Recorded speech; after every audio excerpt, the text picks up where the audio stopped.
Hello friends, welcome back my channel. मेरा नाम है डॉक्टर दीपिका। आइए आज हम बात करते हैं टीसीएस साइकिल या टीसीएस साइकिल क्या होती है और कैसे वर्क करती है। तो टीसीएस साइकिल को हम generally citric acid cycle CSC या क्रेब साइकिल या ट्राई कार्बोक्सिलिक एसिड साइकिल भी कहते हैं। आइए हम टीसीएस साइकिल की डेफिनेशन को देखते हैं। तो टीसीएस साइकिल की डेफिनेशन है द सिट्रिक एसिड साइकिल या CSC also now has the Krebs cycles are the TCS cycle tricarboxylic acid cycle is a series of chemical reaction to released store energy through the oxidation of acetyl coenzyme derived from carbohydrate, fat and protein। इसका मतलब ये है जो TCS cycle carbohydrate, fat और protein से प्राप्त acetyl coenzyme A के oxidation के माध्यम से स्टोर एनर्जी को रिलीज करने के लिए केमिकल रिएक्शन की एक सीरीज होती है जिसे टीसीएस साइकिल या क्रेब साइकिल का उपयोग किया जाता है। इसका उपयोग उन ऑर्गेनिज्म द्वारा किया जाता है या उन जीवों द्वारा किया जाता है जो एरोबिक और एनएरोबिक रेस्पिरेशन द्वारा एनर्जी उत्पन्न करने के लिए रेस्पिरेशन करते हैं। एनएरोबिक और एरोबिक, एनएरोबिक का मतलब होता है कि जिसमें ऑक्सीजन अब्सेंस होता है और एरोबिक का मतलब होता है जिसमें ऑक्सीजन प्रेजेंस होता है।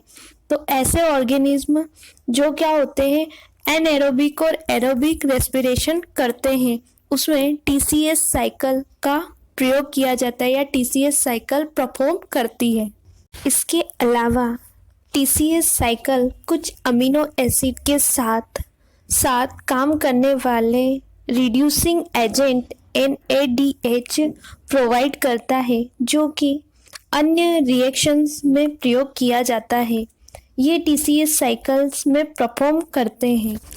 The name will primary use है the citric acid cycle refer to the first molecule that form during the cycle's reaction citrate are in its protonated form citric acid। इसका मतलब ये है कि the primary head of citric acid, first हम क्या citric acids को लेते हैं फिर रिफर करते हैं फर्स्ट मॉलिक्यूल में। इस साइकिल्स को चलाने के लिए जो फर्स्ट मॉलिक्यूल होता है वो हमारा सिट्रिक एसिड होता है जो इस पूरी साइकिल को कवर अप करता है। आइए नेक्स्ट हम बात करते हैं नोबेल प्राइज़ की।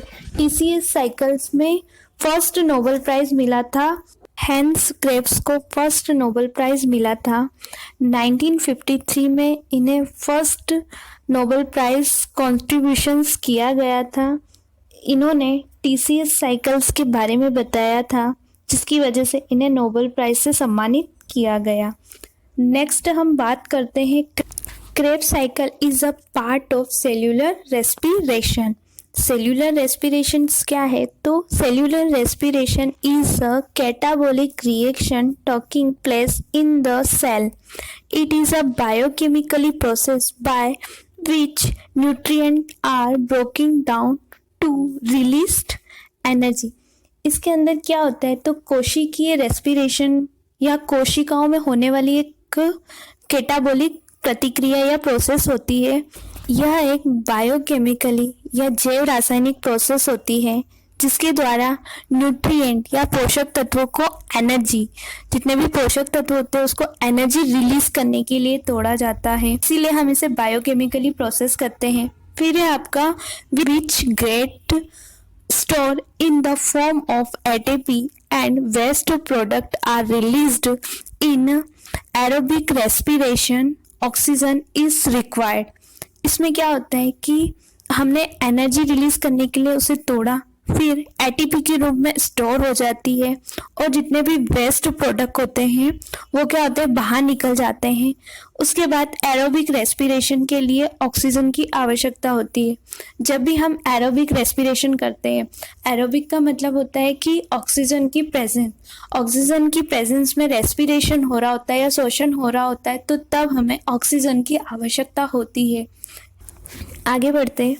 Cellular respiration is a 4 stage process. In the process, glucose is oxidized to carbon dioxide and oxygen is reduced to water. The energy released in the process is stored in the form of ATP. इसमें क्या होता है कि cellular respiration जो होता है उसमें 4 stage या 4 प्रोसेस होती है। इस प्रोसेस में ग्लूकोज, कार्बन डाइऑक्साइड और वाटर या और ऑक्सीजन कम हो जाती है। इस प्रोसेस में रिलीज्ड एनर्जी एटीपी के फॉर्म में स्टोर होती है। जब भी सेल्यूलर रेस्पिरेशन होता है उसमें ग्लूकोज, कार्बन डाइऑक्साइड, ऑक्सीजन और पानी जो होते हैं वो कम हो जाते हैं और एटीपी के फॉर्म में जो भी एनर्जी होती है वो एटीपी के फॉर्म में स्टोर होती है। आगे बढ़ते हैं 4 स्टेज। तो कौन कौन सी 4 स्टेज होती है तो हम देख लेते हैं। फर्स्ट है हमारी ग्लाइकोलाइसिस। अब ग्लाइकोलाइसिस में क्या होता है, तो जब हम ग्लूकोज से पाइरूवेट जनरेट करते हैं, जब भी हम ग्लाइकोलाइसिस करवाते हैं तो उसमें ग्लूकोज से पाइरूवेट बनता है। पाइरूवेट हमारी बॉडी के अंदर बनता है। यही प्रोसेस कहलाती है ग्लाइकोलाइसिस। ग्लूकोज को ब्रेक डाउन करके हम क्या बनाते हैं, पाइरूवेट जनरेट करते हैं। सेकेंड प्रोसीजर है हमारा या सेकेंड स्टेज है फॉर्मेशन ऑफ एसिटाइल कोएंजाइम। हमने ग्लाइकोलाइसिस से ग्लूकोज से पाइरूवेट बनाया था, अब पाइरूवेट हमारी बॉडी में बनता है आफ्टर द ग्लाइकोलाइसिस कंप्लीट। जब ग्लाइकोलाइसिस कंप्लीट हो जाता है तब पाइरूवेट हमारी बॉडी के अंदर बन जाता है। इस पाइरूवेट को कन्वर्ट किया जाता है फर्दर मेटाबॉलिज्म और इससे ज़्यादा एनर्जी प्रोडक्शन के लिए इसको फाइनली माइक्रोकांडिया में भेज दिया जाता है, जिसकी वजह से क्या होती है, ज़्यादा एनर्जी प्रोड्यूस होती है। लेकिन ऐसा तब होता है जब एरोबिक कंडीशन मेंटेन होती है। जब एरोबिक कंडीशन मेंटेन होती है तभी क्या होती है, ज़्यादा एनर्जी प्रोड्यूस की जाती है। और फिर क्या होता है कि formation of acetyl coenzyme, pyruvate generate हो गया। ये पाइरूवेट किस में कन्वर्ट हो जाएगा, एसिटाइल कोएंजाइम में। एसिटाइल कोएंजाइम में कन्वर्ट हो जाता है। ये हमारी सेकेंड स्टेज है। नेक्स्ट हमारी थर्ड स्टेज है क्रेब्स साइकिल या टीसीएस साइकिल या सिट्रिक एसिड साइकिल। सेकेंड में हमने पढ़ा था एसिटाइल कोएंजाइम। जब पाइरूवेट एसिटाइल कोएंजाइम में कन्वर्ट हो जाता है तो ये एसिटाइल कोएंजाइम ऑक्सिलिक एसिड के साथ रिएक्शन करके या ऑक्सिलिक एसिटिक एसिड के साथ रिएक्शन करके टीसीएस साइकिल्स को कंप्लीट करता है। टीसीएस साइकिल के अंदर एक ग्लूकोज मॉलिक्यूल फाइनली CO2 में जनरेट करने के लिए हाई एनर्जी मॉलिक्यूल रिलीज करता है। कभी कभी ऐसी कंडीशन होती है कि पाइरूवेट कभी टीसीएस साइकिल को जनरेट करने के लिए कैपेबल नहीं होता है, तो टीसीएस साइकिल को रन कराने के लिए हम क्या करते हैं, पाइरूवेट को कन्वर्ट करते हैं एसिटाइल कोएंजाइम में। ये एसिटाइल कोएंजाइम टीसीएस साइकिल को फर्दर रिएक्ट करवाता है या टीसीएस साइकिल को जनरेट करने का काम करता है। फोर्थ है हमारा electron transfer system. Electron transfer system क्या होता है, जब टीसीएस साइकिल कंप्लीट हो जाती है तब इलेक्ट्रॉन ट्रांसफर सिस्टम जनरेट होता है। ये तो हमारी थी 4 स्टेज। अब नेक्स्ट आपको दिख रहा होगा टीसीएस साइकिल। फर्स्ट पाइरूवेट को जनरेट कर दिया एसिटाइल कोएंजाइम में। एसिटाइल कोएंजाइम ऑक्सैलिक एसिटो एसिड के साथ रिएक्ट करके सिट्रेट बनाता है। हमारा जो सिट्रेट है वो आइसोसिट्रेट में कन्वर्ट हो जाता है। आइसोसिट्रेट फर्दर आपका अल्फा कीटोग्लूट्रेट एसिड में कन्वर्ट हो जाता है। अल्फा कीटोग्लूट्रेट एसिड आपका सक्सिनाइल कोएंजाइम में कन्वर्ट होता है। सक्सिनाइल कोएंजाइम आपका सक्सीनेट में कन्वर्ट हो गया। सक्सीनेट आपका फ्यूमरेट बनाता है। फ्यूमरेट आपका मैलिक एसिड बनाता है और मैलिक एसिड फर्दर रिएक्ट करके ऑक्सैलिक एसिटिक एसिड में कन्वर्ट हो जाता है। ये पूरी आपकी क्या कहलाती है, टीसीएस साइकिल। अब हम पढ़ेंगे the TCS cycle. TCS cycle की 8 स्टेप होती है। तो हम स्टार्ट करते हैं फर्स्ट स्टेप या स्टेप फर्स्ट। इसमें क्या होता है, तो acetyl coenzyme 2 carbon molecule join with oxaloacetic acid या oxaloacetate 4 carbon molecule to form citrate, जिसको बोलते हैं 6 कार्बन मॉलिक्यूल्स। फर्स्ट स्टेप में क्या हुआ, pyruvate acetyl coenzyme 2 carbon molecule join करता है ऑक्जेलो एसिटिक एसिड्स को, जो 4 कार्बन मॉलिक्यूल्स होते हैं। ये दोनों आपस में रिएक्ट करके सिट्रेट बनाते हैं, जो 6 कार्बन मॉलिक्यूल होता है। हमारी फर्स्ट स्टेप में एसिटाइल कोएंजाइम किससे रिएक्ट करता है या किसे ज्वाइन करता है, तो ऑक्जेलो एसिटिक एसिड या ऑक्जेलो एसीटेट को ज्वाइन करता है और क्या बनाता है, सिट्रेट को जनरेट करता है या सिट्रेट में कन्वर्ट हो जाता है। ये हमारी फर्स्ट स्टेप है। सिट्रेट जो होता है वो 6 कार्बन मॉलिक्यूल होता है। अब हम बात करते हैं सेकेंड स्टेप। सेकेंड स्टेप में क्या होता है, तो इसमें citrate is converted to isocitrate form. हमारा सिट्रेट बना, ये सिट्रेट क्या करता है, तो ये फर्दर कन्वर्ट हो जाता है आइसोसिट्रेट के अंदर। ये हमारी सेकेंड स्टेप है। ये थी हमारी नेक्स्ट है हमारी थर्ड स्टेप।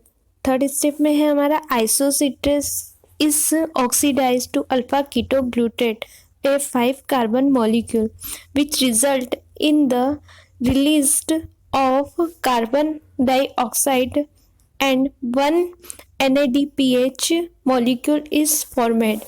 इसके अंदर सेकेंड स्टेप में हमने सिट्रेट से आइसोसिट्रेट बनाया था। अब आइसोसिट्रेट का ऑक्सीडेशन होकर अल्फा कीटोग्लूटेट बनता है।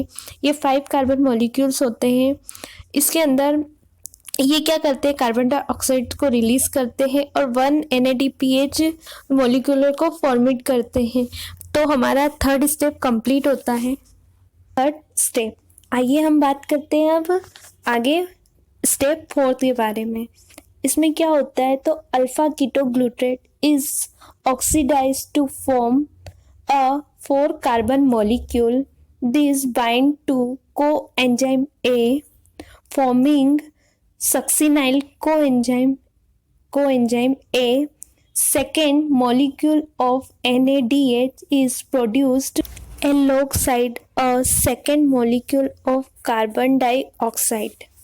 इसमें क्या होता है, तो हमने थर्ड स्टेप में अल्फ़ा कीटोग्लूटेट बनाया था। अब यहाँ पर अल्फ़ा कीटोग्लूटेट का ऑक्सीडाइज हो जाता है, 4 कार्बन मॉलिक्यूल बनाता है। फिर NAD और कोएंजाइम आपस में बाइंड करके सक्सिनाइल कोएंजाइम का फॉर्मेशन करते हैं या उसमें कन्वर्ट हो जाते हैं। तब हमारा सेकेंड मॉलिक्यूल NADH प्रोड्यूस होता है। जब NAD प्लस कोएंजाइम आपस में बाइंड होके NADH और कार्बन डाइऑक्साइड को क्या करते हैं, रिलीज कर देते हैं। तब हमारा अल्फ़ा कीटोग्लूटेट कन्वर्ट हो जाता है, सक्सिनाइल कोएंजाइम में कन्वर्ट हो जाता है। अल्फ़ा कीटोग्लूटेट 5 कार्बन मॉलिक्यूल होता है और किस में कन्वर्ट हो जाता है, तो 4 कार्बन मॉलिक्यूल्स में कन्वर्ट हो जाता है। ये तो हमारी थी फोर्थ स्टेप। नेक्स्ट हम बात करते हैं 5 स्टेप के बारे में। तो 5 स्टेप में क्या होता है, succinyl coenzyme is then converted to succinate 4 carbon molecule and 1 GTP molecule is produce. जब सक्सिनाइल कोएंजाइम बनता है तब वो किस में कन्वर्ट हो जाता है, सक्सिनेट में। सक्सिनेट जो होता है वो 4 कार्बन मॉलिक्यूल होता है। सक्सिनाइल सक्सिनेट में कन्वर्ट हो जाता है। जब ये कन्वर्ट होता है तब क्या होता है, GTP मॉलिक्यूल प्रोड्यूस होता है। जब ये कन्वर्ट हो रहा होता है तब 1 GTP मॉलिक्यूल प्रोड्यूस होता है। ये थी हमारी 5 स्टेप, जिसमें सक्सिनाइल कोएंजाइम सक्सिनेट में कन्वर्ट हो जाता है।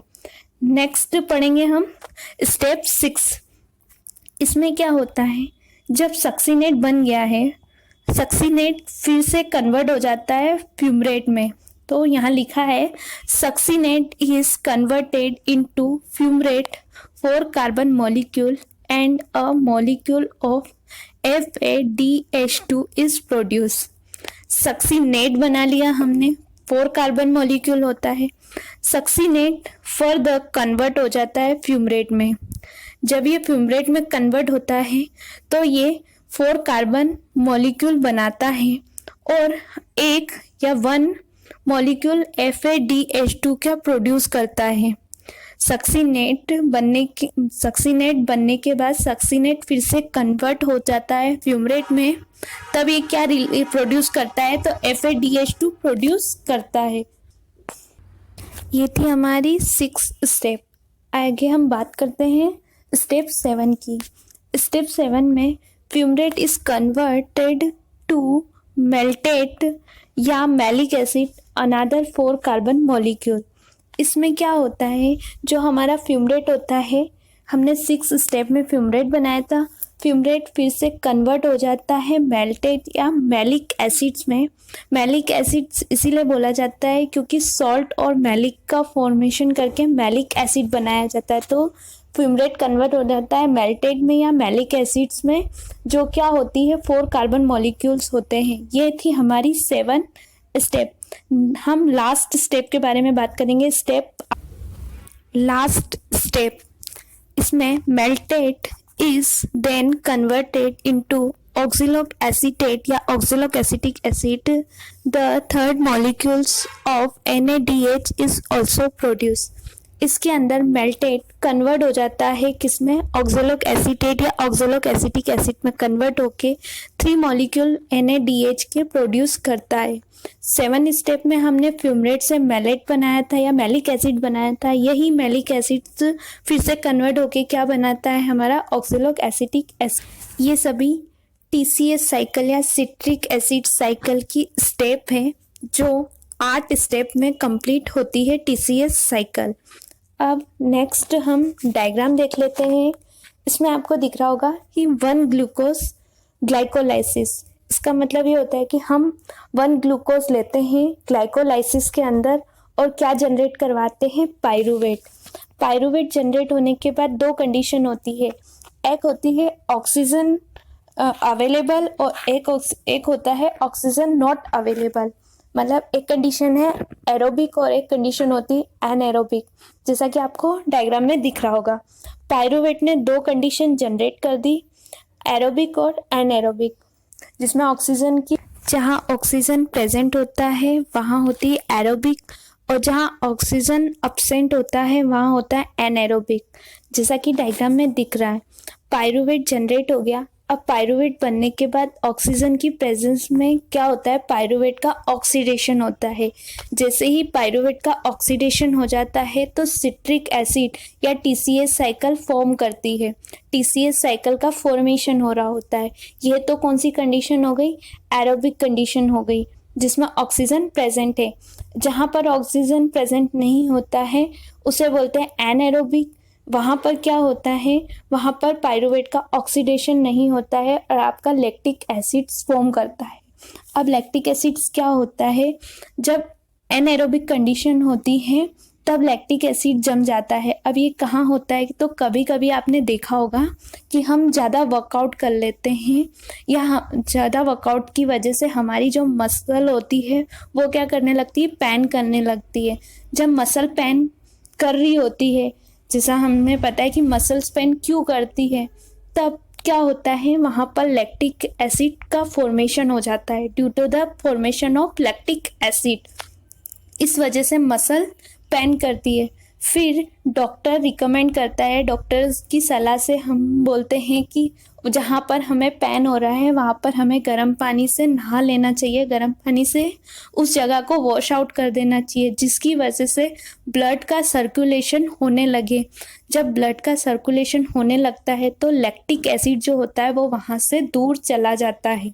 इस फॉर्म को बोलते हैं या इस कंडीशन को बोलते हैं कि हमारी मसल्स में क्या हो जाता है, लैक्टिक एसिड्स जम जाता है या इकट्ठा हो जाता है। ये तब होता है जब क्या होता है, ऑक्सीजन की कमी हो जाती है या ऑक्सीजन प्रेजेंट नहीं होता है, तब हमारी मसल्स के अंदर लैक्टिक एसिड इकट्ठा हो जाता है। अब जब जहाँ ऑक्सीजन प्रेजेंट है वहाँ पायरुवेट का ऑक्सीडेशन होता है, और जैसे ही पायरुवेट का ऑक्सीडेशन होता है तो सिट्रिक एसिड साइकिल फॉर्म होती है। सिट्रिक एसिड साइकिल के बाद इलेक्ट्रॉन ट्रांसपोर्ट चेन फॉर्मेशन होता है। अब आपने देखा होगा कि ग्लाइकोलाइसिस के अंदर हमने क्या किया था, ग्लूकोज से क्या फॉर्म किया था, पायरुवेट को जनरेट किया था। जब हम ग्लूकोज से पायरुवेट को जनरेट करते हैं तब हमारे 8 एटीपी जनरेट होता है। 8 एटीपी जनरेट होने के बाद हमने पायरुवेट से एसिटाइल कोएंजाइम बनाया। एसिटाइल कोएंजाइम सिट्रेट में कन्वर्ट होकर टीसीएस साइकिल को कंप्लीट करता है। ये साइकिल हमारे माइटोकॉन्ड्रिया के अंदर या साइटोसोल्स के अंदर 2 बार चल रही होती है। तब एक कंडीशन में या एक बार हमें 10 एटीपी मिलते हैं जनरेट, 2 बार तो 20 एटीपी जनरेट होते हैं। तो यहाँ पर ग्लाइकोलाइसिस के अंदर 8 एटीपी, टीसीएस साइकिल के अंदर 20 एटीपी, दोनों मिला के 28, और इलेक्ट्रॉन ट्रांसफर चेन के अंदर 8 एटीपी जनरेट होते हैं। 28 एंड 8 36 एटीपी जनरेट करता है। ये कब जनरेट करता है? जब हमारी बॉडी के अंदर ऑक्सीजन प्रेजेंट होता है या ऑक्सीजन अवेलेबल होता है। तो पायरुवेट ऑक्सीडाइज हो गया, सिट्रिक एसिड साइकिल वापस से कन्वर्टेड होकर इलेक्ट्रॉन ट्रांसफर चेन बनाती है। ये ऑक्सीजन की प्रेजेंस में होता है, और ऑक्सीजन अब्सेंस में क्या होता है, हमारा लैक्टिक एसिड फॉर्म होता है। आगे हम देखते हैं इच साइकिल इज प्रोड्यूस, कि ये साइकिल क्या क्या प्रोड्यूस करती है। तो 2 मॉलिक्यूल ऑफ कार्बन डाइऑक्साइड के 2 मॉलिक्यूल को प्रोड्यूस करती है। 3 molecule of NADH 3 molecule NADH के प्रोड्यूस करती है। 3 हाइड्रोजन आयन, जो हाइड्रोजन आयन के 3 मॉलिक्यूल्स होते हैं उनको भी क्या करती है, प्रोड्यूस करती है। 1 मॉलिक्यूल ऑफ FADH2 के 1 मॉलिक्यूल को प्रोड्यूस करती है। 1 मॉलिक्यूल ऑफ GTP का 1 मॉलिक्यूल को प्रोड्यूस करती है TCS साइकिल। अब नेक्स्ट बात करते हैं हम each molecules of glucose produce 2 molecule of pyruvate, which in turn product 2 molecule of acetyl coenzyme. Therefore, each molecules of glucose produced double the net out of each cycle. इसमें क्या होता है, जो 1 मॉलिक्यूल ऑफ ग्लूकोज प्रोड्यूस करते हैं तो ये glucose जो होता है वो क्या करता है, 2 मॉलिक्यूल ऑफ पायरुवेट में जनरेट हो जाता है। जब हम ग्लाइकोलाइसिस के बारे में बात करते हैं तो वहाँ पर 1 मॉलिक्यूल लेके 2 पायरुवेट्स को जनरेट करते हैं। जब 2 पायरुवेट जनरेट हो जाता है तब क्या होता है, एसिटाइल को एंजाइम में कन्वर्ट किया जाता है। पायरुवेट को आगे रिएक्ट करवाने के लिए हम एसिटाइल को एंजाइम में कन्वर्ट करते हैं। ये acetyl co enzyme TCS cycle को फर्दर रिएक्शन करने के लिए प्रोसीड करता है।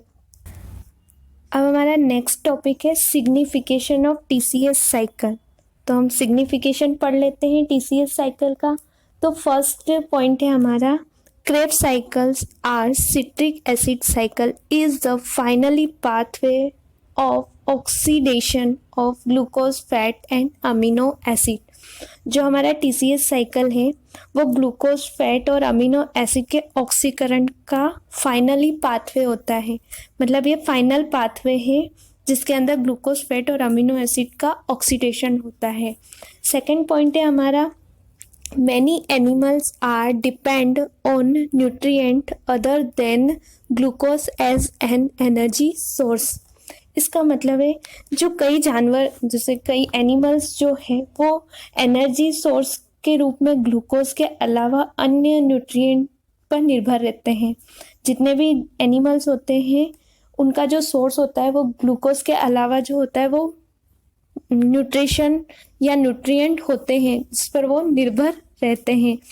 थर्ड है fatty acid undergoes beta hydroxy to form acetyl coenzyme which enter the Krebs cycle. Fatty acid acetyl coenzyme को बनाने के लिए बीटा हाइड्रोक्सी से गुजरती है, जो टीसीएस साइकिल में प्रवेश दिलाती है। जब भी ऑक्सीडेशन होता है फैटी एसिड्स का, तो वो क्या करती है, कोएंजाइम को बनाने के लिए ऑक्सीडेशन करती है, जिसकी वजह से आपका कोएंजाइम टीसीएस साइकिल को बनाने के लिए रिएक्ट करता है। नेक्स्ट है 4 हमारा, it is the major source of ATP production in the cell. A large amount of energy is produced after complete oxidation to nutrient। कोशिकाओं में एटीपी प्रोड्यूस करने का मेन सोर्स होता है। ये न्यूट्रिएंट या पोषक तत्वों का कंप्लीट ऑक्सीडेशन करने के बाद लार्ज अमाउंट में क्या करती है, एनर्जी को प्रोड्यूस करती है या एनर्जी उत्पन्न करने का काम करती है। नेक्स्ट 5th है हमारा, it play in important role in glyconeogenesis and lipogenesis and interconversations of amino acid.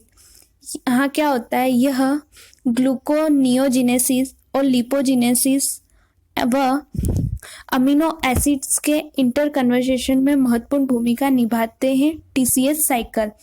Next है हमारा, vitamin play in important role in the citric acid cycle. Citric acid cycle में विटामिन जो होते हैं वो महत्वपूर्ण भूमिका निभाते हैं।